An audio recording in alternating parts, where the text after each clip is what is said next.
ជំរាបសួរពុកម៉ែបងប្អូនថ្ងៃនេះខ្ញុំមានផលិតផលថ្មីគឺប្រដាប់ផ្ដាច់ចរន្តអាគុយឡានសម្រាប់ពុកម៉ែបងប្អូនដែលមានឡានទុកចោល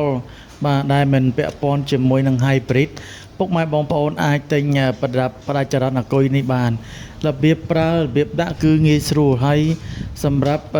ឧបករណ៍នេះគឺធ្វើពីស្ពាន់សុទ្ធមិនឆ្លងមិនផ្ទុះសេបាទនេះគឺជាទូទៅយើងត្រូវផ្ដាច់ចរន្តកន្លែងដកយើងដកក្បាលអាគុយកន្លែងដកចេញយើងដាក់ប្រដាប់ផ្ដាច់ចរន្តអាគុយចូលបន្ទាប់មកមួយឲ្យតឹងយើងយក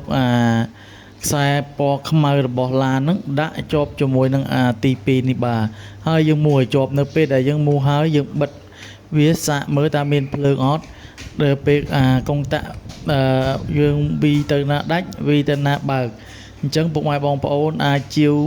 ប្រដាប់ផ្ដាច់ចរន្តអាគុយនេះបានតម្លៃសមរម្យបាទតម្លៃមួយតែត្រឹម$8តែប៉ុណ្ណោះសម្រាប់ពុកម៉ែបងប្អូននៅតាមខេត្តគិតសេវាផ្ញើ$2បាទសូមអរគុណនិងសូមជម្រាបលា